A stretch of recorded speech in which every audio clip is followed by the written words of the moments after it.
আমাদের জীবনে আমাদের সম্পর্ক অন্যদের সাথে কিভাবে আমরা রক্ষা করব। ভালো যখন সম্পর্ক থাকে কোনো অসুবিধা নেই, কিন্তু যখন কারো সঙ্গে সম্পর্ক অবনতি হয়ে যায়, কেউ আমাকে কষ্ট দেয়, দূরত্ব পয়দা হয়ে যায়, এখন আমি কীরকম রিয়াকশন করছি, আমি কিভাবে এটাকে ডিল করছি, আমার আচরণ তার মতোই না আমি আরেকটু ভালো থাকার চেষ্টা করছি, সবর করছি কি না, না সেও ফেল করেছে আমি ফেল করি, বরঞ্চ আমি তার চেয়ে বড় বেশি ফেল করতে পারি কি না, সেটাই আমাদের কামিয়াবি মনে হয়। এই যে এমন মানুষের সঙ্গে সম্পর্কের ক্ষেত্রে দুনিয়াতে কেউ আমরা এর থেকে দূরে থাকতে পারবো না, সবাইকে আল্লাহ পরীক্ষা করবেন। সব সময় সম্পর্ক একদম সুন্দর থাকবে না।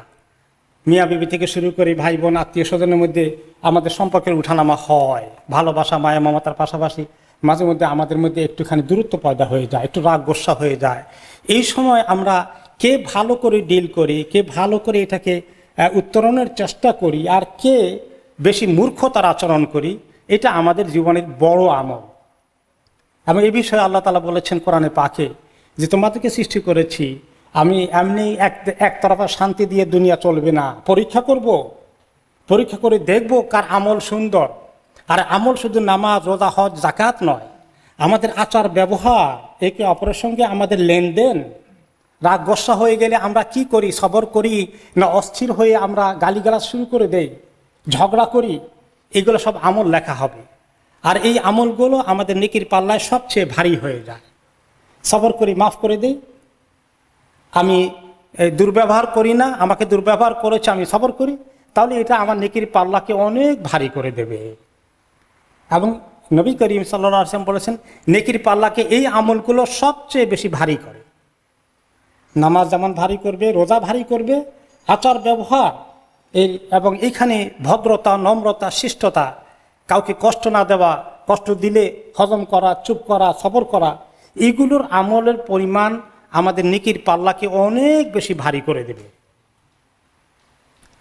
আর যদি এগুলো উল্টাটা হয়ে যায় যে আমরা দুর্ব্যবহার করি, মুখ বড় খারাপ, আমার সঙ্গে কেউ ঝগড়া করলে তার সঙ্গে আমি যা তা বলতে পারি, নাউজুবিল্লাহ, আমি মানুষকে কষ্ট দিই, কথা দিয়ে, কথার আঘাত বেশি কষ্ট শারীরিক আঘাতের থেকেও, সেই কষ্ট দিয়ে ফেলি, তাহলে এটা আমার আমল নামাকে অনেক খারাপ করে দেবে। আল্লাহ মাফ করুন, গুনার পাল্লা অনেক ভারী হয়ে যাবে।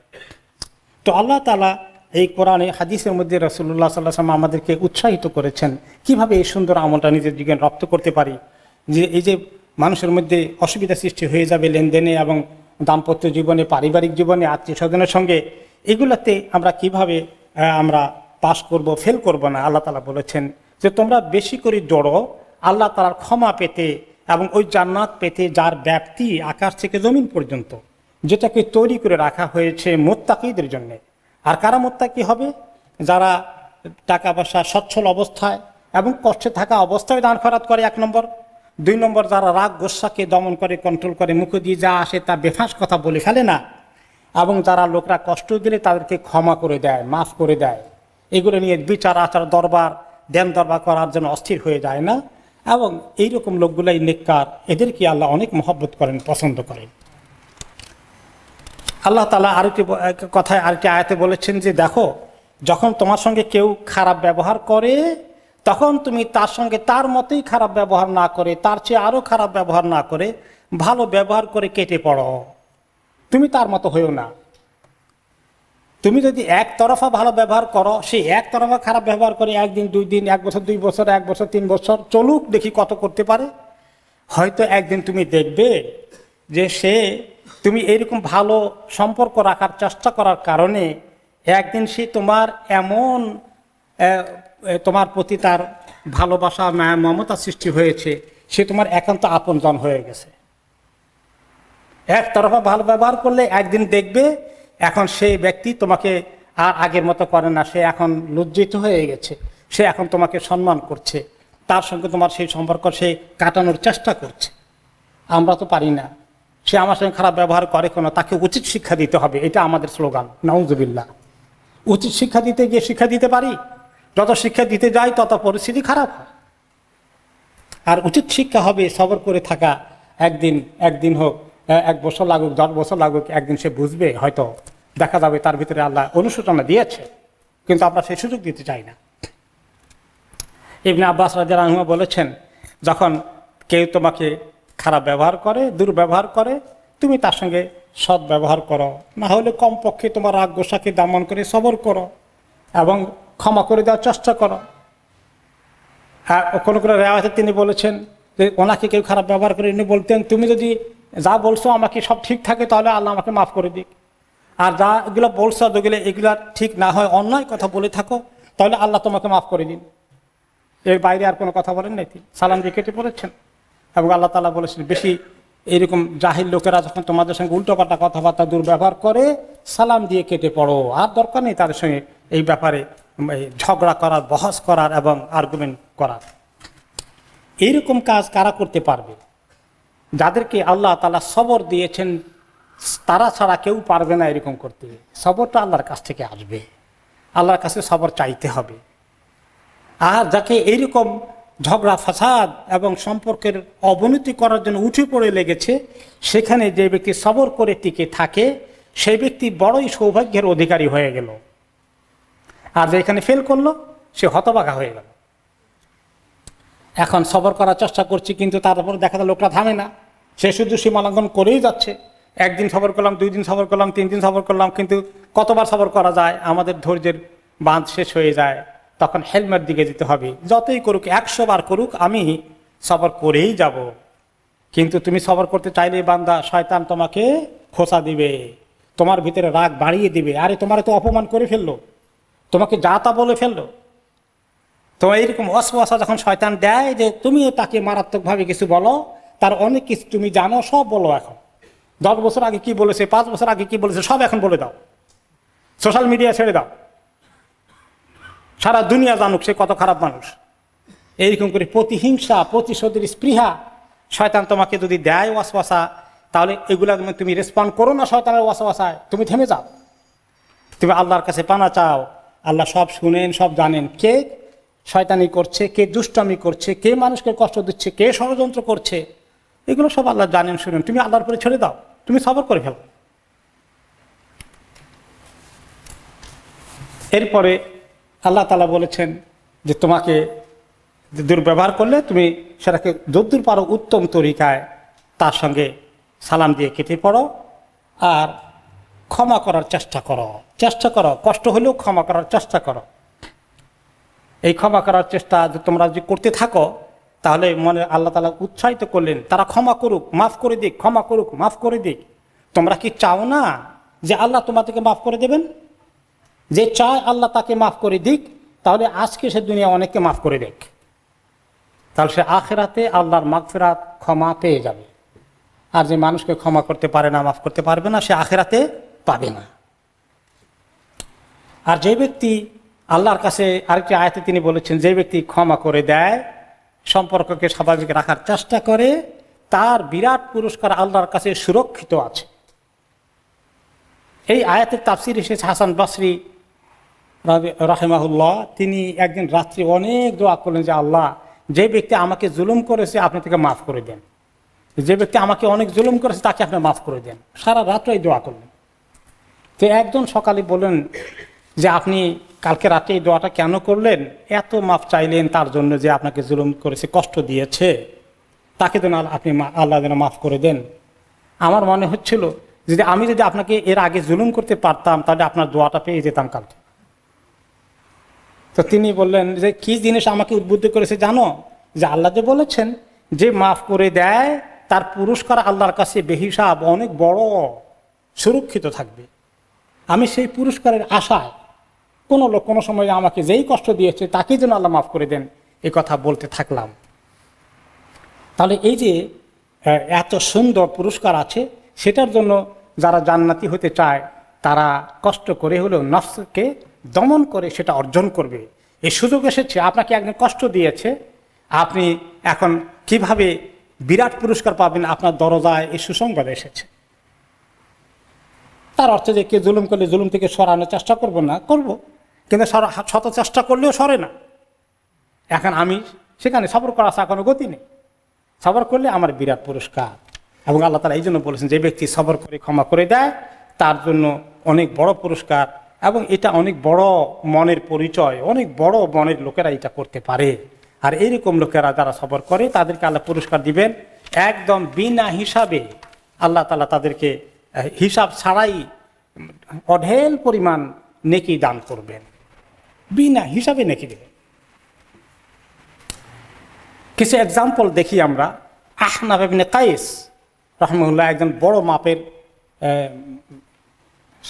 সালফে সালিহিনের একজন ছিলেন। ওনাকে এক লোকে কথাবার্তা কিছু হওয়ার পরে খুব গালিগালাজ শুরু করে দিল। তিনি চুপ করে থাকেন। কিছুক্ষণ পরে আবার আসলো, আবার সে অনেকক্ষণ গালিগালাজ করল। তিনি কিচ্ছু বললেন না। আবার কতক্ষণ আবার সে গালিগালাজ শুরু করে দিল, কিচ্ছু বললেন না। তখন যে লোকটা গালিগালাজ করলো সে তার ভিতরে বোধোদয় হলো যে আমি মনে হয় যে এত নিচু হয়ে গেছি, সে আমার সঙ্গে কোনো কথা বলারই উপযুক্ত মনে করছে না আমাকে। তার লেসন হয়ে গেল যে একটা কথারও জবাব দিল না। একতরফা কতক্ষণ চালানো যায়? চালাক না দেখি একতরফা, 1 ঘন্টা চালাক, আধা ঘন্টা চলুক।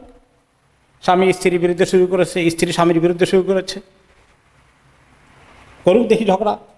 পার্টনার বিরুদ্ধে শুরু করে দিয়েছে, আত্মীয় স্বজন একে অপরের বিরুদ্ধে শুধু বলেই যাচ্ছে আপনাকে। একতরফা কতক্ষণ বলবে? একবার টায়ার্ড হয়ে যাবে। দেখবেন যে তার কিছু অনুভূতি হবে যে আমি এতবার এত কথা বলি, একটা কথারও জবাব দিল না। তার হয়তো একটা শিক্ষা আল্লাহ দিয়ে দিবেন। আরেক লোক এই আহনাফ ইবনে কায়েসকে একদিন যথেষ্ট খারাপ কথা বলা শুরু করে দিল এবং কিছুক্ষণ পরে মানে উনি বাড়ির দিকে চলে যাচ্ছেন তাড়াতাড়ি, সে তার পেছনে পেছনে আসছে, কিন্তু বকাবকি এবং গালিগালাজ তার থামছে না। বাড়ির কাছাকাছি আসার পরে তিনি বললেন, শোনো, তোমার আরও কিছু বাকি রয়েছে, আমি দাঁড়াই, তুমি বাকিটা শেষ করে দাও। আর বেশি আমার সঙ্গে সঙ্গ দিয়ে গালিগালাজ করতে করতে যেও না, তাহলে আশেপাশের লোকজন এসে তোমাকে কিন্তু একদম ভালো শিক্ষা দিয়ে ফেলবে মারধর করে। যা আছে আমি শুনতেছি, তুমি আরও কি বলার আছে বলো, কতক্ষণ বলবো বলো।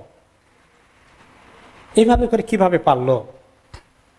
তিনি আরও বলেছেন, যে ব্যক্তি একটি কড়া কথা হজম করতে পারেনি, সেটার সঙ্গে সঙ্গে জবাব দিয়ে ফেলেছে আরেকটি কড়া কথা বলে, তাহলে সে অপেক্ষা করুক, তাকে কমপক্ষে আরও 7টি কড়া কথা শুনতে হবে। একটা সবর করলে উত্তর না দিলে পার হয়ে চলে গেছে, উত্তর দিল মানে তর্ক শুরু করে দিল, পাল্টা জবাব দেওয়া শুরু করে দিল, তখন সে আরও কতগুলো দেবে, তখন আরও কথা বাড়তেই থাকবে, তোমাকে আরও গালিগালাজ করবে, কাজে অল্প কথা থেকে তুমি যান বাঁচিয়ে চলে যাও। তিনি আরেকটি বলেছেন, তোমার খুব রাগ গোসা হচ্ছে, তুমি যদি একটি রাগ গোসাকে তুমি ঢোক গিলে শেষ করে ফেলতে পারো, তাহলে এর পরের অনেক খারাপ কিছু থেকে তুমি নিজেকে হেফাজত করতে পারবে, তুমি তার সঙ্গে কন্টিনিউ করো না। ইবনে আব্বাস রাদিয়াল্লাহু তাআলা আনহুকে এক লোক এসে খুব খারাপ কথা বলা শুরু করে দিল। ইবনে আব্বাস মনোযোগ দিয়ে শুনলেন, পরে বললেন ওনার কৃতদাসকে, আচ্ছা তার কিছু দরকার আছে নাকি জিজ্ঞাসা কর, তাকে আমরা কি হেল্প করতে পারি, কিছু দিয়ে দাও। তো লোকটা দেখলো যে উনি রাগ টাগ না করে কিছু হাদিয়া তোহফা দেওয়ার কথা বলে দিলেন, তখন লোকটা লজ্জিত হয়ে মাথা নিচু করে মাপ চেয়ে চলে গেল। এইভাবে পরিস্থিতি, খারাপ পরিস্থিতি ঠান্ডা হয়ে যেতে পারে যদি আমরা সবর করতে পারি। আবু দারদা রাদিয়াল্লাহু আনহু সাহাবী, ওনাকে আরেকজন খুব খারাপ কথা বলা শুরু করে দিল। তিনি বললেন যে তুমি এর বেশি খুব ডুবে যেও না এই গালিগালাজের মধ্যে, খারাপ কথার মধ্যে। এটা মনে রেখো, তোমার কথাগুলোর একটা পাল্টা জবাব আমরা দেব না, তবে ইনশাআল্লাহ আমরা এভাবেই সবর করব, যেভাবে সবর করলে আল্লাহ খুশি হয়ে যান। এখন তোমার খুশি কতক্ষণ চালাবা? অনেক অকওয়ার্ড সিচুয়েশন হয়ে যায়। খলিফা ওমর ইবনে আব্দুল আজিজ মসজিদে ঢুকলেন রাতের বেলা, হয়তো একটু নামাজ পড়বেন। ওখানে এক লোকে মসজিদে ঘুমিয়ে আসে, খেয়াল করেন নাই তার গায়ের মধ্যে ওনার পা লেগেছে বা একটু চাপ পড়ে গেছে, কিন্তু অন্ধকার, লাইট টাইট নাই, দেখেন নাই।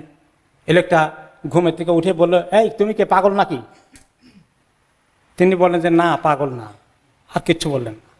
তো পাশে যিনি আরেকজন সহযোগী ছিলেন, সঙ্গী ছিলেন, তিনি তাকে ধরতে গেলেন, এই বেয়াদবি করছো। তিনি বলেন, রাখো রাখো, তুমি তাকে ধরো কেন? সে আমাকে জিজ্ঞেস করছে আমি পাগল কিনা, আমি বলছি আমি পাগল না, শেষ। তাহলে এত সহজে একটা খারাপ পরিস্থিতি থেকে পার হয়ে যাওয়া যায়? আমাদের এরকম ছোটোখাটো জিনিস নিয়ে কীরকম কথাবার্তা নিয়ে তর্ক বিতর্ক হয়ে কি যুদ্ধ শুরু হয়ে যায় ঘরের ভিতরে। স্বামী স্ত্রীর দরবার তুঙ্গে উঠে যাচ্ছে, কথার শেষ নাই। আর এই জন্যই এই সুন্দর চরিত্র, আখলাক, এই এত সুন্দর আখলাককে আল্লাহ তাআলা এত পছন্দ করেছেন, যে জিনিসটা জান্নাতে মানুষকে নিয়ে যাবে। একটা হাদিসে প্রশ্ন করলেন সাহাবী, ইয়া রাসূলুল্লাহ, কোন আমল বেশি করে জান্নাতে নিয়ে যাবে? তিনি বলেন আল্লাহর তাকওয়া, আল্লাহকে ভয় করা, আর সুন্দর আচার আচরণ। এই দুটো জান্নাতে নিয়ে যাবে বেশি করে মানুষকে। এবং কিয়ামতের দিন ওই লোকগুলাই নবী করিম সাল্লাল্লাহু আলাইহি ওয়াসাল্লামের কাছে হবে যারা সুন্দর আচার আচরণের মাধ্যমে পৃথিবীতে অসুন্দর খারাপ পরিস্থিতিকে তারা উন্নত করার চেষ্টা করেছে। এই লোকগুলো জান্নাতে সবচেয়ে নবী করিম সাল্লাল্লাহু আলাইহি ওয়াসাল্লামের কাছে জায়গা পেয়ে যাবেন। এইরকম পরিস্থিতি আমাদের জীবনে আসে। আল্লাহ তাআলা যেন এই পরিস্থিতিগুলোকে আমরা পজিটিভলি হ্যান্ডেল করে পরিবারে এবং সম্পর্কের ক্ষেত্রে আমরা সুন্দর অবস্থা নিয়ে আসতে পারি। আল্লাহ তাআলা যেন আমাদেরকে তৌফিক দান করেন।